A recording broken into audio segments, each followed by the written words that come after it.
Welcome students. Since we all were doing the chapter Swami Vivekananda, first chapter, I had done the complete reading for you. Okay, now we are done with the chapter.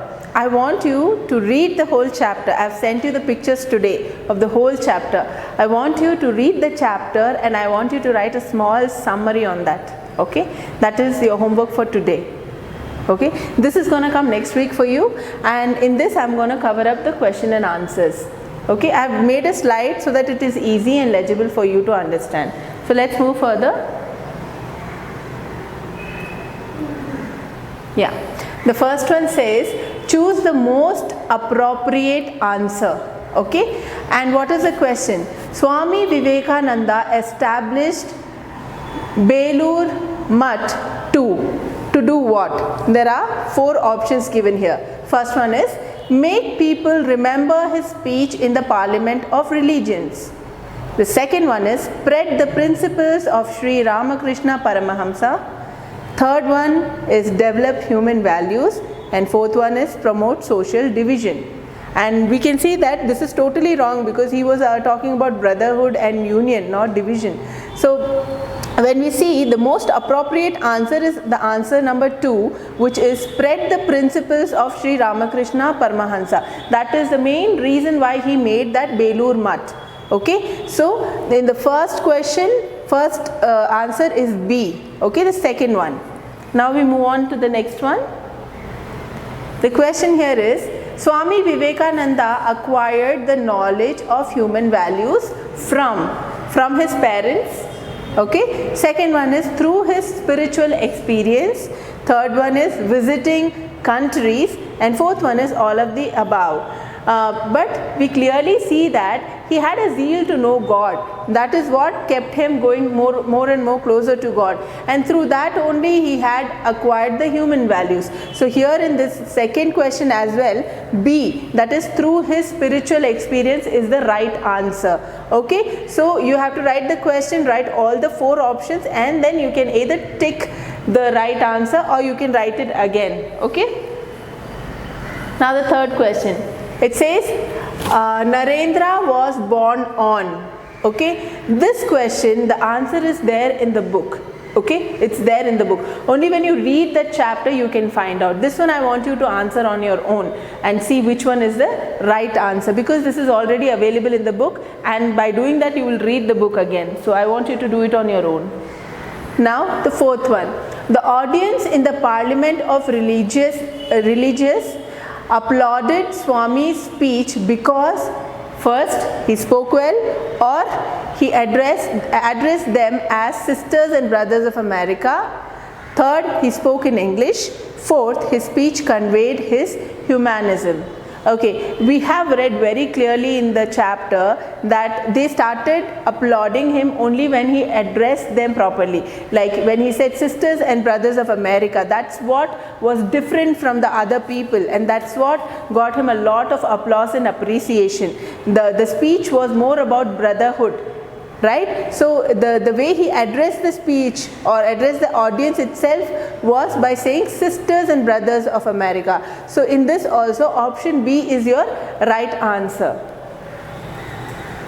Now here we have true or false. Say whether the following statements are true or false. Okay, let's go to the first statement. It says Swami Vivekananda was a wandering monk because he wanted to spread Hinduism, which is not true, because in the chapter we read that he was a wandering monk to help the needy and the poor people. So the first statement is a false statement. You have to write false.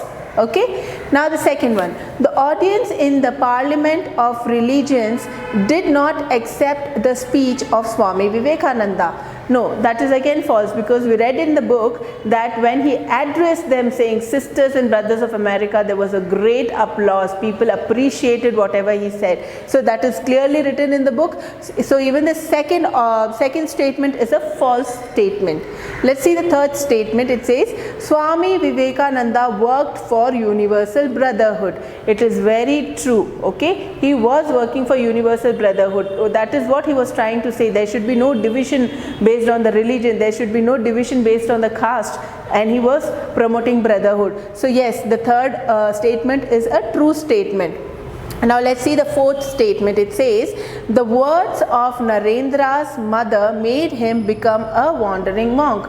It is a false statement, because his mother only said that even if you want to become a coachman, you become a coachman like Swami, like Krishna, who was directing Arjuna. That is what we see that his mother was telling him to do. So there was no mention of becoming a wandering monk by his mother. So again, the fourth statement is a false statement. Now let's go to the fifth one. It says, Swami Vivekananda went to Chicago as a political leader. Now, even in this statement, we see that there was nowhere it was mentioned in the chapter that he was anywhere related to any political agenda. He went and he promoted brotherhood. He spoke about Hinduism, but he never showed himself as any political leader. So, fifth statement is also a false statement. Let's go to the sixth one. It says, the Belur Mutt was established before Swami Vivekananda went to Chicago, which is again false, because in the chapter we read, after he returned from America, he again went and helped the poor people, and that is where he went and established this Belur Mutt. Okay, so even the sixth option or the sixth statement is a false statement. Okay, let's move on to the question answers now. Okay, so now the first question here is, how is India described by the writer?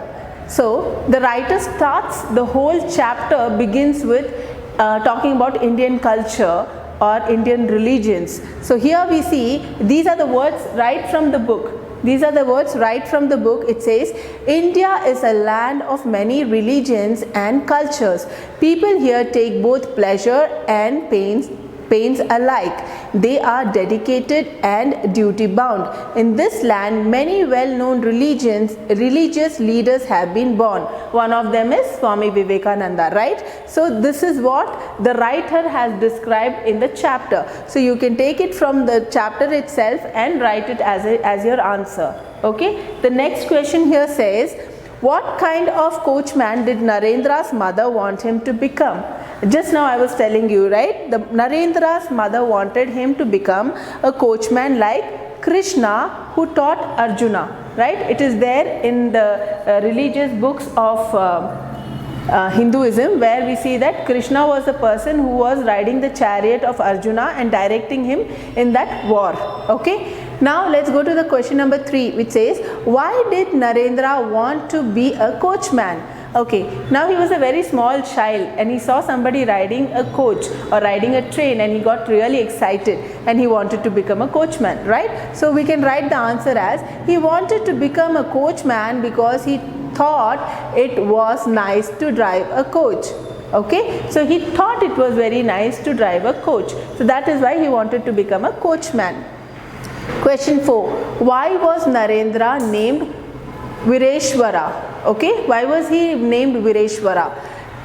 We know that his parents, it is written in the book that his parents were devotees of Lord Shiva, and after praying to Lord Shiva, Swami Vivekananda was born. So they thought he was a boon from God Shiva. So that is why his name was Vireshwara. So now we'll read the answer. Narendra was named Vireshwara because their parents considered the child as the boon of God Vireshwara, which is Lord Shiva. Okay. Now the fifth question. Why was Narendra considered as a wandering monk? Why was Narendra considered a wandering monk? Answer. Narendra went on and on, walked miles, traveled all over the country to discover the truth. We know that he was searching who was the real God. He wanted to know the truth. Okay, so that is why he was wandering. And Narendra was kind to all. He had sympathy for the poor. He was courageous too. These qualities helped him become a wandering monk. So he was going all over the place to help the people and to find out the truth and to discover about the religion and the spiritual aspects. Question number 6. What kind of education did Narendra advocate? Okay, now we see that it is written in the book that he wanted education to make a perfect human being. So let's see how the answer comes here.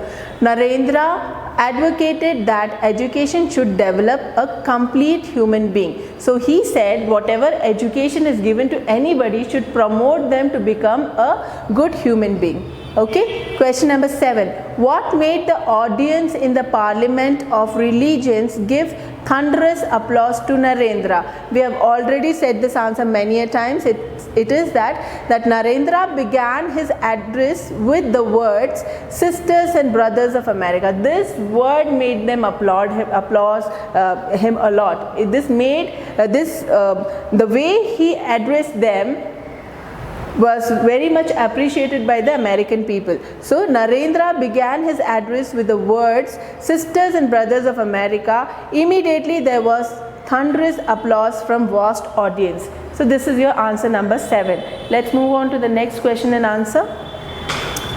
What helped Narendra earn respect and appreciation from the people of America?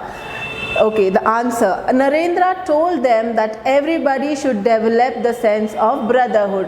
Right? We were talking about how he's promoting brotherhood, right? So Narendra told them that everybody should develop the sense of brotherhood and love each other. There was a great respect and appreciation from all the people in America. So this what he spoke about love and brotherhood brought him a lot of appreciation.